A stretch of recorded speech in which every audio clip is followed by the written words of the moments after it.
Should I tell my best friend that her fiancé flirted with me at a party? My best friend is engaged to a guy she's been with for almost 3 years. For the most part, I've always thought he was decent.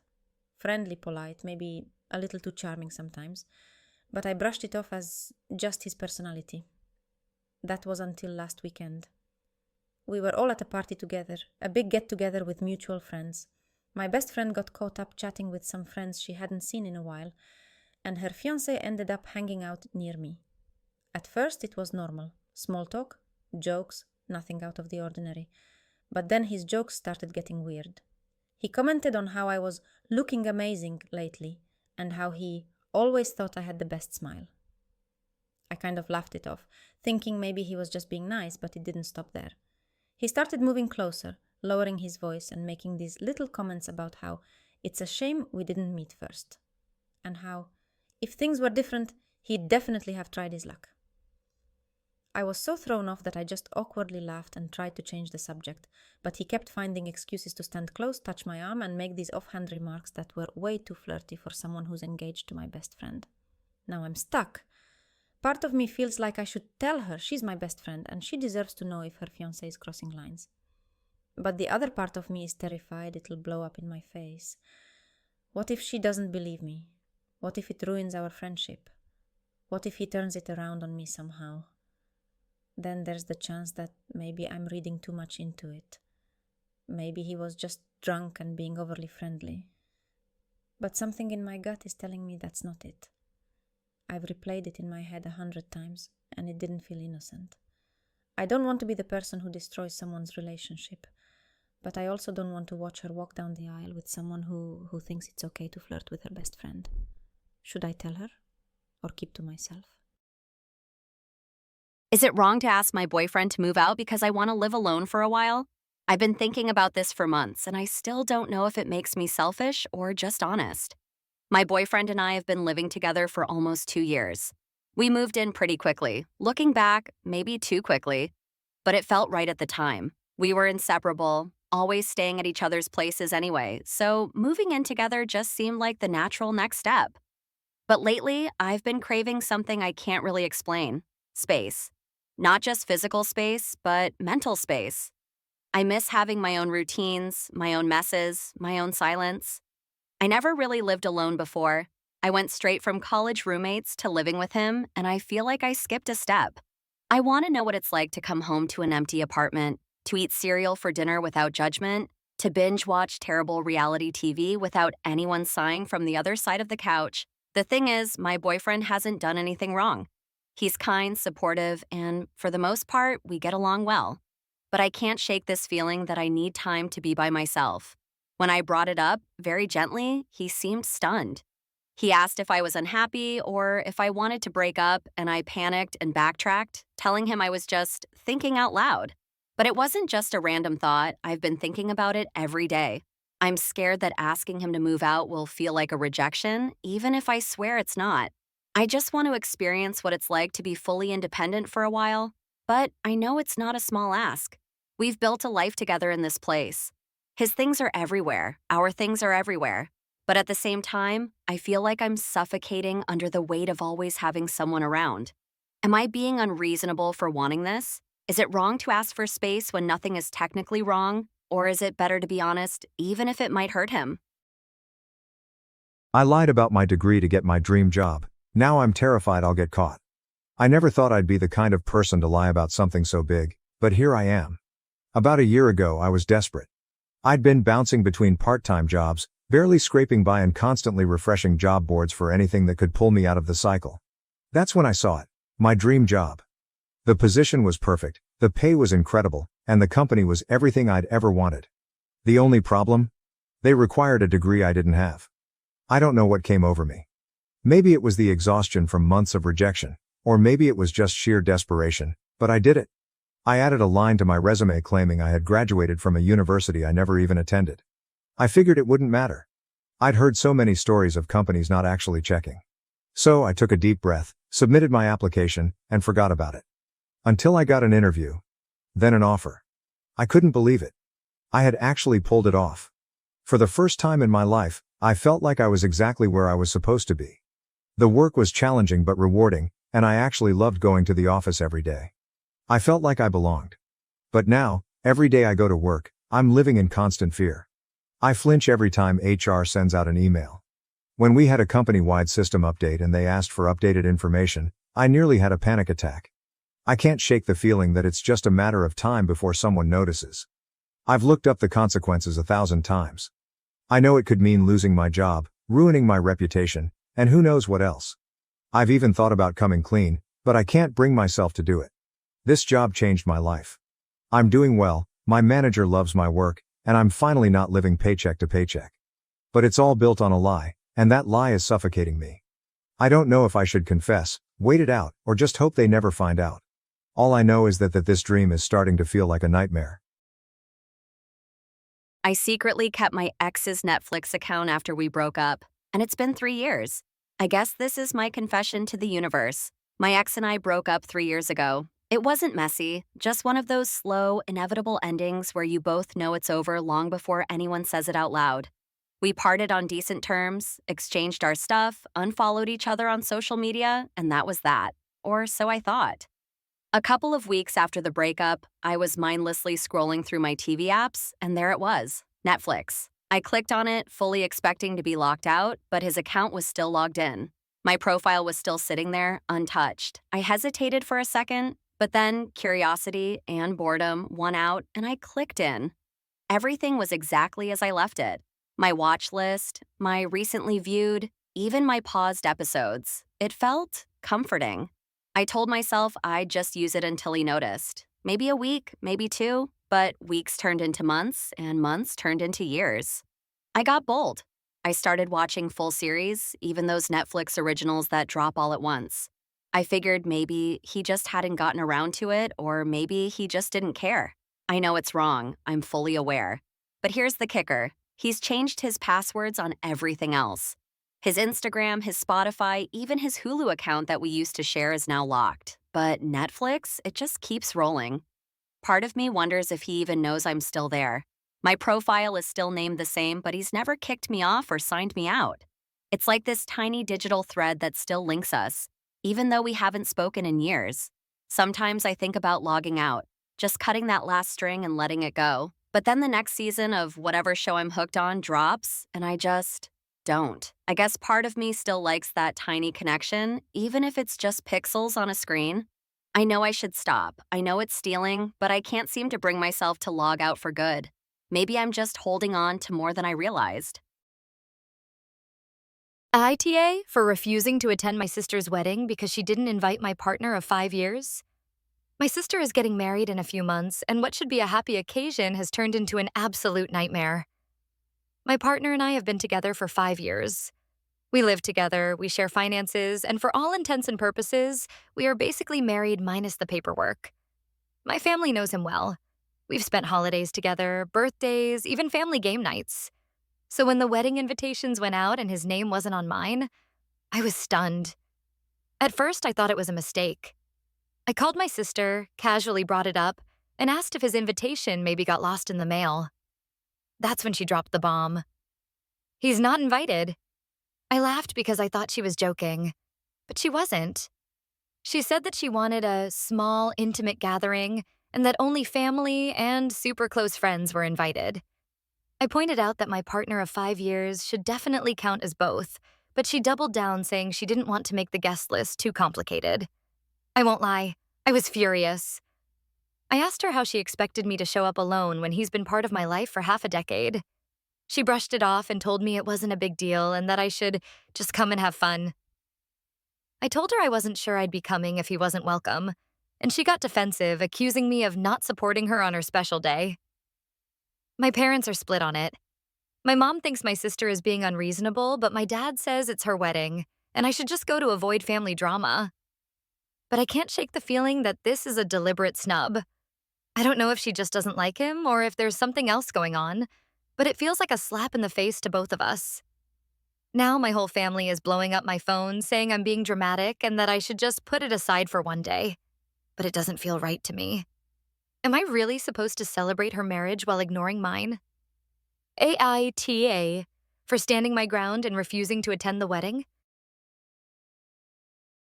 My girlfriend keeps posting about our private arguments on social media. How do I handle this? I never thought I'd be the kind of person to air out my relationship issues online, but I guess this is as close as I'll get. My girlfriend has a habit of posting about our private arguments on social media, and it's honestly starting to drive me insane. At first I brushed it off. She's always been pretty open about her feelings online. If she had a bad day at work, it was on her Instagram story. If she was stressed about exams, Facebook knew about it. I figured it was just her way of processing things. But then she started posting about us. Little things at first, like vague quotes that were obviously directed at me. Stuff like, "Funny how the people who say they love you are the ones who hurt you the most." I remember reading that one and feeling a knot in my stomach because I knew it was about our argument the night before. I tried to talk to her about it, but she brushed me off, saying it was just venting and that everyone does it. Except, it got worse. Suddenly, our disagreements weren't just between us. They were on display for anyone with an internet connection to see. She'd post long paragraphs about how she felt misunderstood, unsupported, and sometimes even disrespected. Friends and even distant acquaintances would comment with things like, "You deserve better," and "Don't let anyone treat you that way," all without knowing the full story. I'd just sit there, watching notifications roll in, feeling both exposed and silenced at the same time. The worst part? She never mentions me by name, but everyone knows. We've been together long enough, and she tags me in everything else, so it's not exactly a mystery. I tried bringing it up again, telling her it made me uncomfortable, that our problems should stay between us.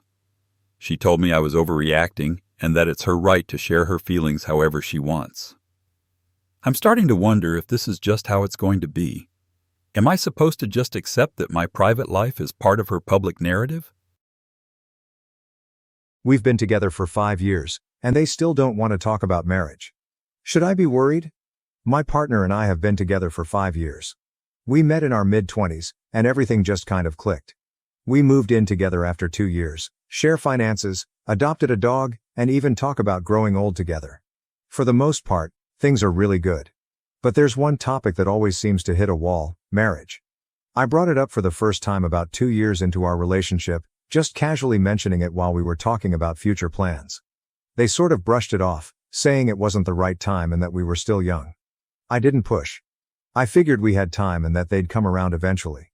But it's been 5 years now, and every time I bring it up, even gently, they change the subject or say things like, "We're basically married already," or "Why do we need a piece of paper to prove anything?" At first, I tried to understand. Maybe they just weren't ready. Maybe there were things they wanted to achieve first. But as more time passes, I can't help but feel uneasy. It's not that I'm desperate for a wedding or anything extravagant. It's more about the commitment, the feeling of being chosen in that definitive way. I want to plan a future together, knowing we're building towards something concrete.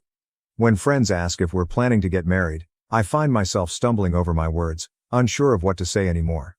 I finally brought it up more seriously a few weeks ago, and it turned into an argument.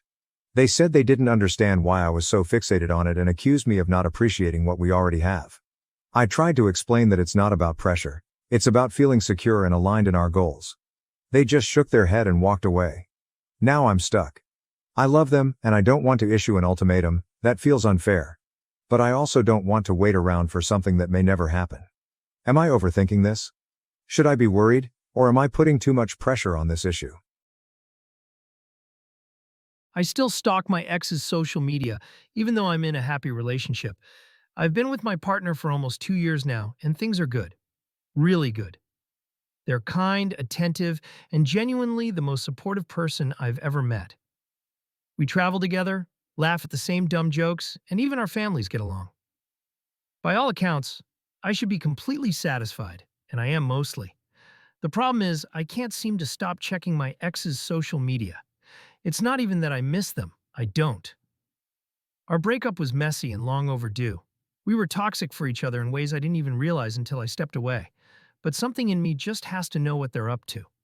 It started off small, just the occasional peek, to see if they were still with that person they started dating right after we split.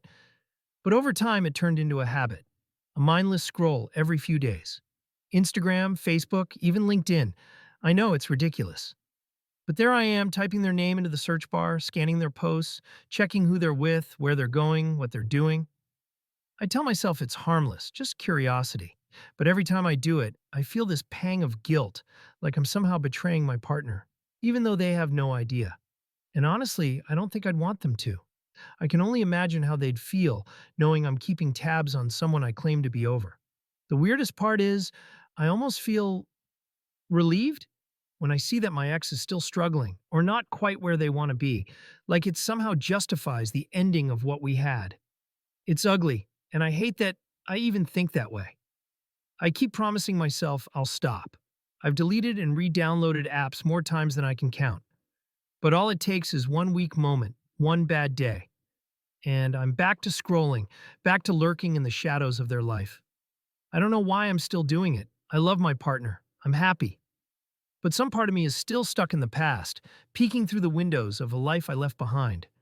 Should I confess to my partner? Or figure things out myself? Aita for refusing to attend my best friend's wedding because of a last-minute change in the guest list. My best friend, Anna, and I have been inseparable since high school. We've been through everything together, breakups, college, family drama, you name it. So when she got engaged, I was ecstatic. I helped with the planning, threw her a bridal shower, and even helped her pick out the dress. I was supposed to be her maid of honor, and I couldn't have been more excited. About 2 weeks before the wedding, Anna called me up sounding nervous. She told me there had been some changes to the guest list.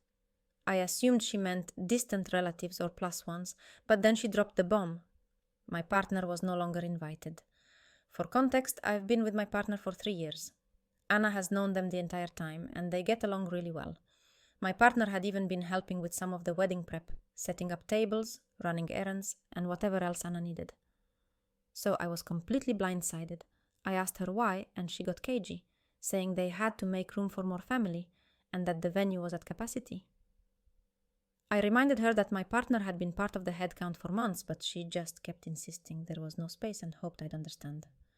I told her I didn't understand. My partner had been planning to come for months, even took time off work, and now suddenly they were just cut? I asked if it was a matter of money, and I even offered to help cover the cost, if that was the issue. She got defensive and told me it wasn't about money, it was about priorities. I was hurt, and I told her I didn't think I could go without my partner. She flipped out, saying I was making her wedding about me and that I should support her no matter what.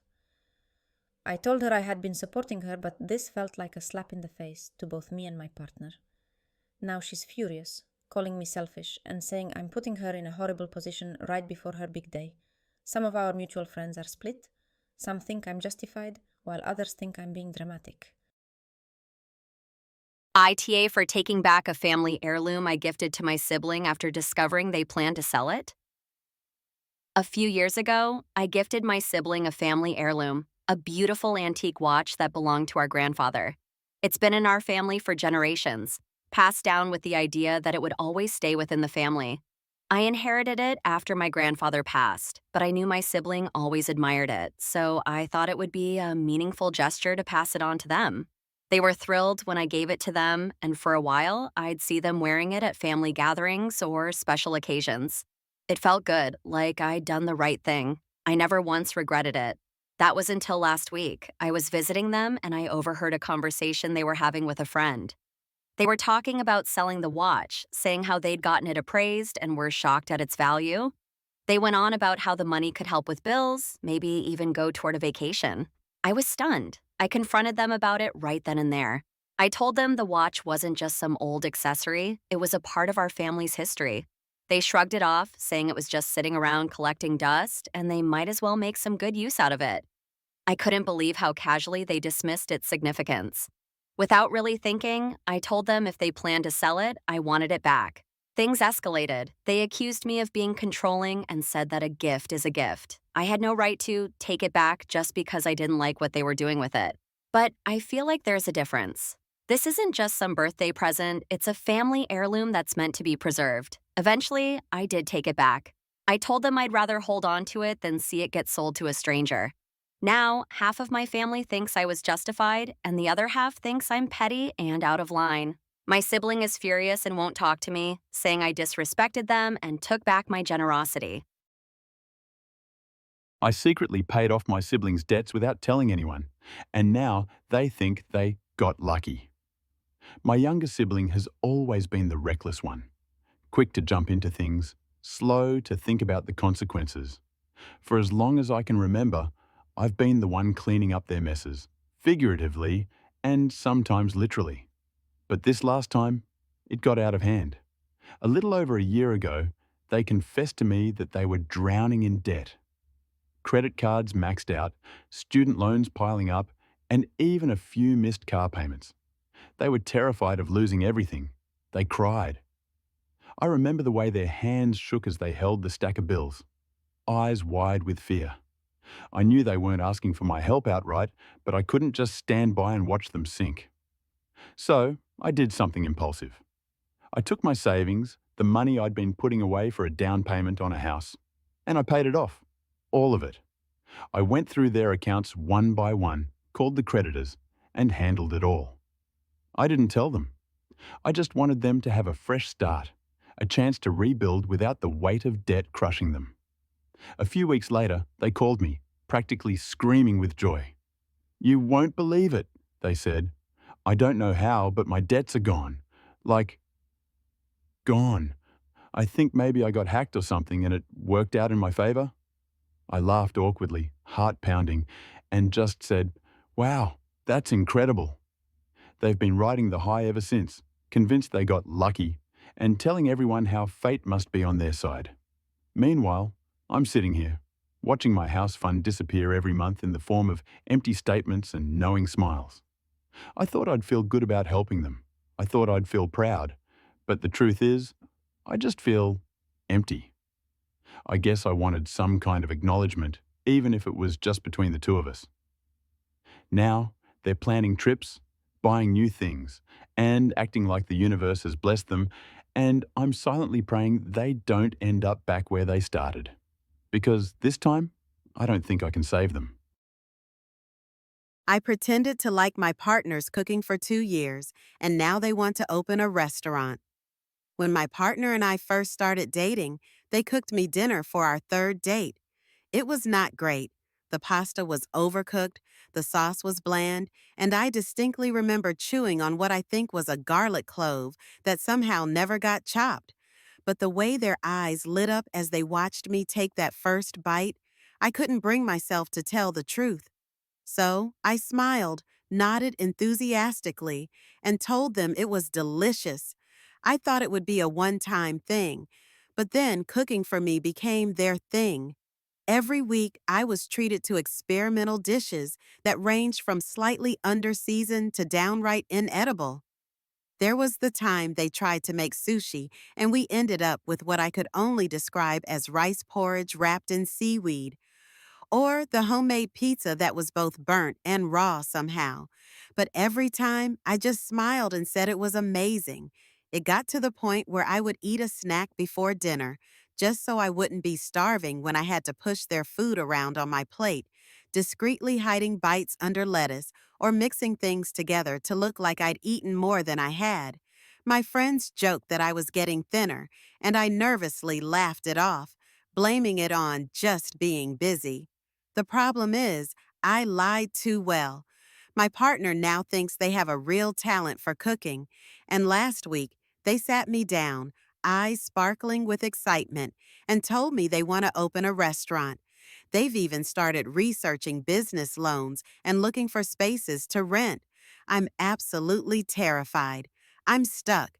If I tell the truth now, I risk crushing their dream and possibly even our relationship. But if I keep pretending, they're going to sink money and time into something that's doomed to fail. I keep replaying it in my head. That first bite of terrible pasta, my fake smile, and the chain of events I unknowingly set in motion. I don't know what to do. Do I come clean and risk everything? Or do I let them live the dream, even if it's built on a lie? My grandma said I couldn't open the front room. Now the house is hissing at me. I knew something was off the moment I got to my grandma's house and the front porch smelled like old wood, vinegar, and something trying to be lavender. She hugged me tight, said, "Baby, I'm so glad you're here," then immediately followed it with, "Don't open the front room. Don't touch the bells. And if the house starts hissing, just go outside and let it finish." I laughed. She didn't. So now I'm here. In Alabama. In a house older than sin with no central AC, a fridge that moans like it's haunted by lunch meat, and slave quarters hiding behind the tree line like they owe back taxes. It's giving. Haunted Southern Gothic with a dash of generational trauma. Night 1, I'm laying in bed sweating through my Target sheets brought from the city, and I hear it. A low shh, like steam from a pot that ain't on. I sit up, the sound stops. I swear the damn house is waiting. The next morning I ask about the hissing. My grandma, mid-sip of sweet tea like she's auditioning for a community theater production of Steel Magnolias, goes, "Did you open the front room?" "No." She just hums and mutters something about the line holding strong. "Ma'am." "What line?" Now here's where it gets weird. I opened the front room. I know. But I'm curious and slightly disrespectful, okay? The door creaked open like it was mad at me and inside, it was cold. Like, unnaturally cold. One room in the whole house with working ghosts for vents. There's a painting on the wall of a stern white man in a plantation coat with a Bible in one hand and a cane in the other. Next to him, a little girl. Maybe 5. Black, light-skinned, eyes like glacier water. Something about her looked familiar. It hit me later when I saw the photo on the mantel in the living room. My great-grandmother Ruth. Same eyes. That night, the hissing came back louder. And I swear, I heard chains. Not like dragging on the ground chains. Shaking. Like something angry and rattling the past. The heartbreak that spiraled into dropping out of med school. When I was 16, I got accepted into one of the best state medical university. In my first year, I met this gorgeous girl, easily 8 or 9, I immediately got a crush on her. Me with my friend asked her friends if she was single and if she would be interested in dating me. Turns out she was interested, and that same day, she even saved me a seat in lecture so we could sit together. But I was so shy that I couldn't bring myself to sit with her. After class, I tried to talk to her, but all I managed was a shaky "Hi, how are you?" Later, I texted her apologizing for being awkward, and she replied so kindly, something like, "Don't worry, just be yourself."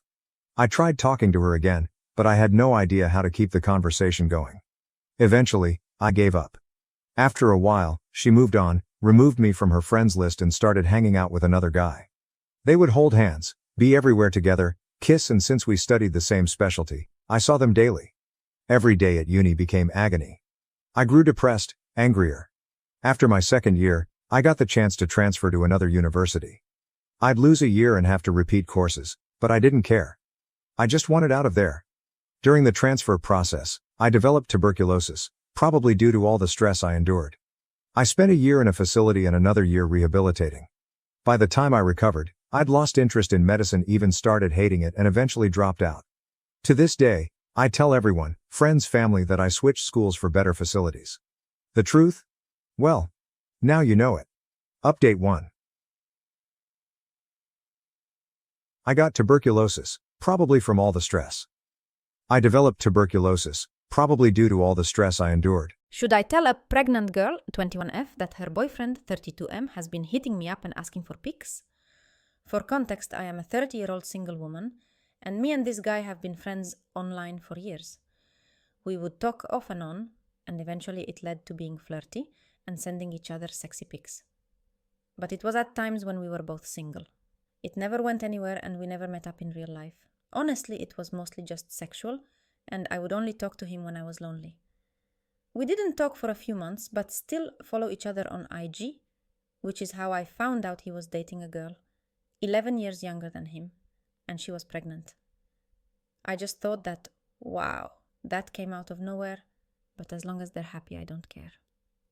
Last week, he messaged me trying to talk sexually and ask for pics, and I immediately shut it down, asking why he's talking to me like that when he has a girlfriend and child on the way. But he didn't respond. Now I'm debating if I should tell the poor girl. I don't want to hurt her or add stress, but I want to look out for other women. I'm sure I'm not the only one he's trying to cheat on her with. I feel like she should know now instead of finding out down the line TLDR, guy I've been friends with online for years and exchanged pics and sexy texts with now has a pregnant girlfriend, but is still trying to hit me up for explicit pics, and I'm wondering if I should tell her.